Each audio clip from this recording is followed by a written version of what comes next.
आइए अब आरंभ करते हैं अगले अध्याय का, जिसका शीर्षक है जंगल और जनकपुर। राजमहल से निकलकर महर्षि विश्वामित्र सरयू नदी की ओर बढ़े। दोनों राजकुमार साथ थे। उन्हें नदी पार करनी थी आश्रम पहुंचने के लिए। विश्वामित्र ने अयोध्या के निकट नदी पार नहीं की, दूर तक सरयू के किनारे किनारे चलते रहे, दक्षिणी तट पर, उसी तट पर जिस पर अयोध्या नगरी थी। वे चलते रहे। नदी के घुमाव के साथ साथ राजमहल पीछे छूट गया, उसकी आखिरी बस्ती भी निकल गई। चलते चलते एक तीखा मोड़ आया तो सब कुछ दृष्टि से ओझल हो गया। राम और लक्ष्मण ने एक बार भी पीछे मुड़कर नहीं देखा। उनकी नजर सामने थी, महर्षि विश्वामित्र के सधे कदमों की ओर। सूरज की चमक धीमी पड़ने लगी थी। शाम होने को आई। राजकुमारों के चेहरों पर थकान का कोई चिन्ह नहीं था, उत्साह था। वे दिन भर पैदल चले थे और चलने को तैयार थे। महर्षि अचानक रुके। उन्होंने आसमान पर दृष्टि डाली। चिड़ियों के झुंड अपने बसेरे की ओर लौट रहे थे। आसमान मटमैला लाल हो गया था। चरवाहे लौट रहे थे, गायों के पैर से उठती धूल में आधे छिपे हुए। हम आज रात नदी तट पर ही विश्राम करेंगे, महर्षि ने पीछे मुड़ते हुए कहा। दोनों राजकुमारों के चेहरे का भाव देखते हुए विश्वामित्र हल्का सा मुस्कुराए। राम के निकट आते हुए उन्होंने कहा, मैं तुम दोनों को कुछ विद्याएं सिखाना चाहता हूं। इन्हें सीखने के बाद कोई तुम पर प्रहार नहीं कर सकेगा, उस समय भी जब तुम नींद में रहो। राम और लक्ष्मण नदी में मुंह हाथ धोकर लौटे। महर्षि के निकट आकर बैठे। विश्वामित्र ने दोनों भाइयों को बला अतिबला नाम की विद्याएं सिखाई। रात में वे लोग वहीं सोए, तिनकों और पत्तों का बिस्तर बनाकर। नींद आने तक महर्षि उनसे बात करते रहे। सुबह हुई, यात्रा फिर शुरू हुई। मार्ग वही था, सरयू नदी के किनारे किनारे। चलते चलते वे एक ऐसी जगह पहुंचे जहां दो नदियां आपस में मिलती थीं।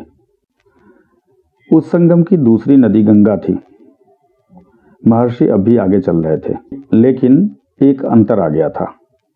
राम लक्ष्मण अब दूरी बनाकर नहीं चलते थे, महर्षि के ठीक पीछे थे, ताकि उनकी बातें ध्यान से सुन सकें। रास्ते में पड़ने वाले आश्रमों के बारे में, वहां के लोगों के बारे में, वृक्षों वनस्पतियों के संबंध में, स्थानीय इतिहास उसमें शामिल होता था। आगे की यात्रा कठिन थी, जंगलों से होकर। उससे पहले उन्हें नदी पार करनी थी। रात में ऐसा करना महर्षि विश्वामित्र को उचित नहीं लगा।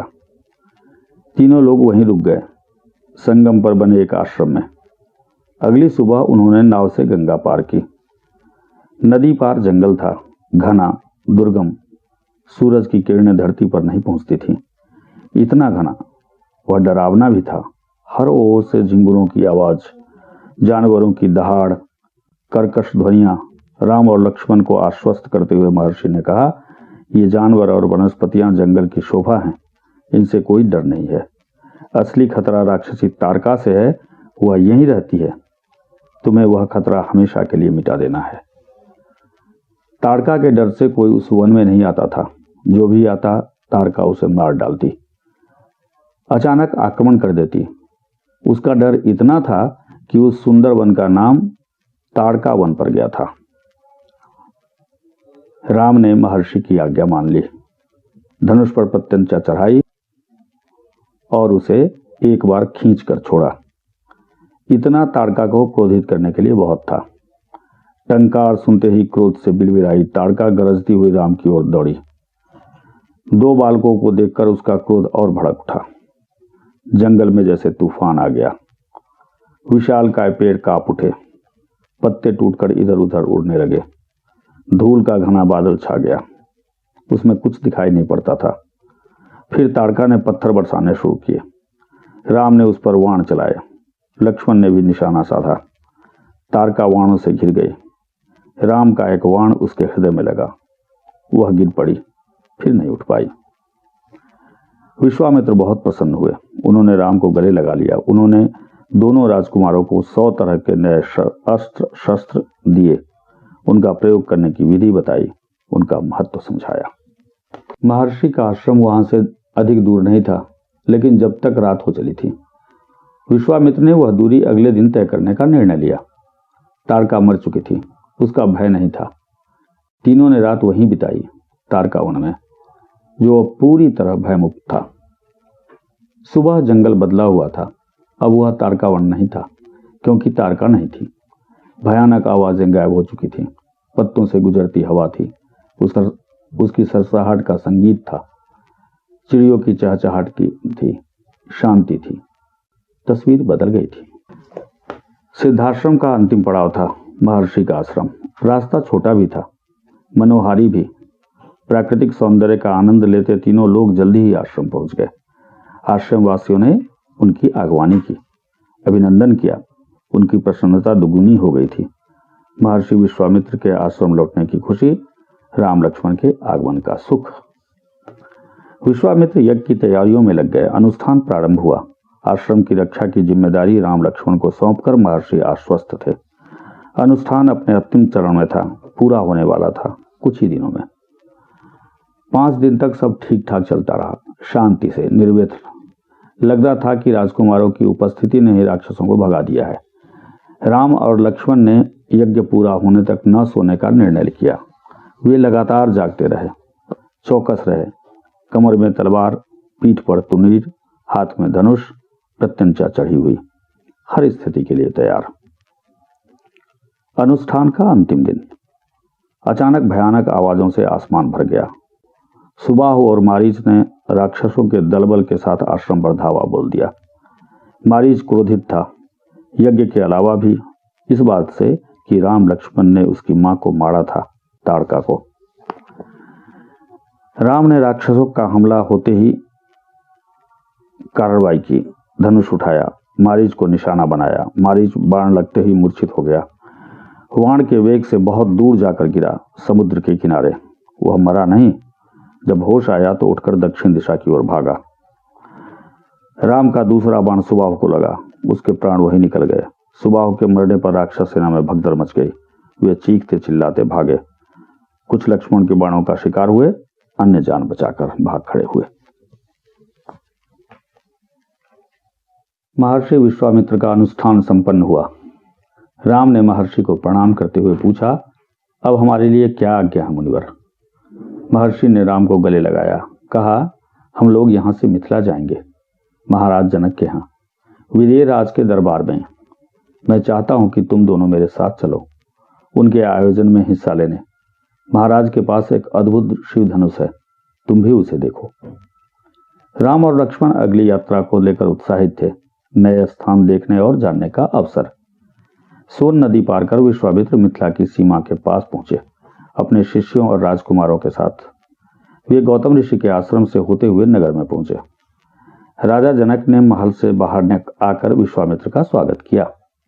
तभी उनकी दृष्टि राजकुमारों पर पड़ी। विदेहराज चकित रह गए। वे स्वयं को रोक नहीं पाए। महर्षि से पूछा, यह सुंदर राजकुमार कौन है? मैं इनके आकर्षण से खींचता जा रहा हूं। ये राम और लक्ष्मण हैं, महाराज दशरथ के पुत्र। मैं इन्हें अपने साथ लाया हूं, आपका अद्भुत धनुष दिखाने। विदेहराज ने महर्षि, उनके शिष्यों और राजकुमारों के ठहरने की व्यवस्था की, एक सुंदर उद्यान में। अगले दिन सभी आमंत्रित लोग, ऋषि मुनि और राजकुमार यज्ञशाला में उपस्थित हुए। वहां महर्षि ने फिर धनुष का उल्लेख किया। महाराज जनक ने अपने अनुचरों को आज्ञा दी, शिव धनुष को यज्ञशाला में ले आया जाए। शिव धनुष सचमुच ही विशाल था। लोहे की पेटी में रखा हुआ था। पेटी में पहिए लगे हुए थे, 8 पहिए। उसे उठाना लगभग असंभव था। पहियों के सहारे खिसकाकर उसे एक से दूसरी जगह ले जाया जाता था।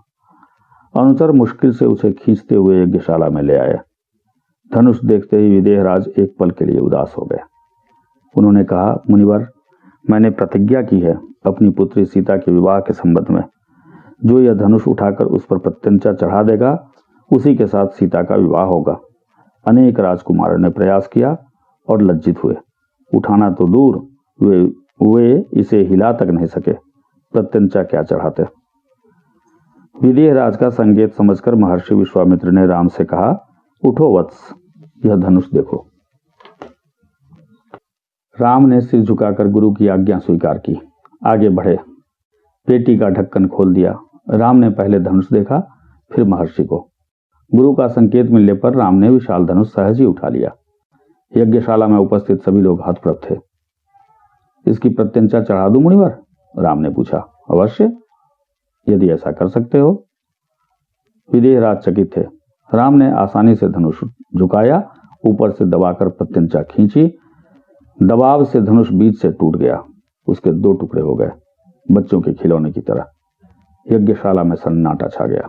सब चुप थे, एक दूसरे की ओर देख रहे थे। सभागार की चुप्पी महाराज जनक ने तोड़ी। इनकी खुशी का ठिकाना न था। उन्हें सीता के लिए योग्य वर मिल गया था।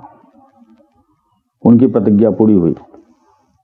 जनक, मुनिवर, आपकी अनुमति हो तो मैं महाराज दशरथ के पास संदेश भेजूं? बारात लेने का निमंत्रण। यह शुभ संदेश उन्हें शीघ्र भेजना चाहिए।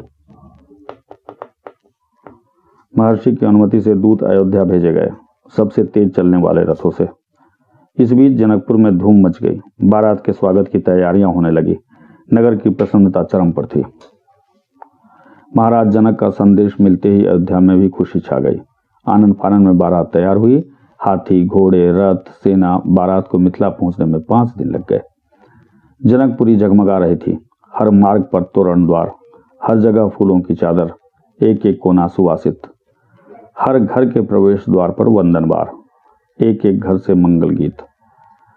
खिड़कियों और छज्जों से झांकती महिलाएं एक नजर राम को देख लें, राम सीता की जोड़ी दिख जाए। विवाह के ठीक पहले विदेहराज ने महाराज दशरथ से कहा, राजन, राम ने मेरी प्रतिज्ञा पूरी कर बड़ी बेटी सीता को अपना लिया। मेरी इच्छा है कि छोटी पुत्री उर्मिला का विवाह लक्ष्मण से हो जाए। मेरे छोटे भाई कुशध्वज की भी 2 पुत्रियां हैं, मांडवी और श्रुतिकीर्ति। कृपया उन्हें भरत और शत्रुघ्न के लिए स्वीकार करें। राजा दशरथ ने यह प्रस्ताव तत्काल मान लिया। विवाह के बाद बारात कुछ दिन जनकपुरी में रुकी। बाराती बहुओं को लेकर अयोध्या लौटे तो रानियों ने पुत्र वधुओं की आरती उतारी, स्त्रियों ने फूल बरसाए, शंख ध्वनि से गलियां गूंज उठी। यह आनंदोत्सव कई दिनों तक चलता रहा। तो ये था जंगल और जनकपुर। अपने अगले अध्याय के साथ, जिसका शीर्षक है 2 वरदान, हम मिलेंगे अगले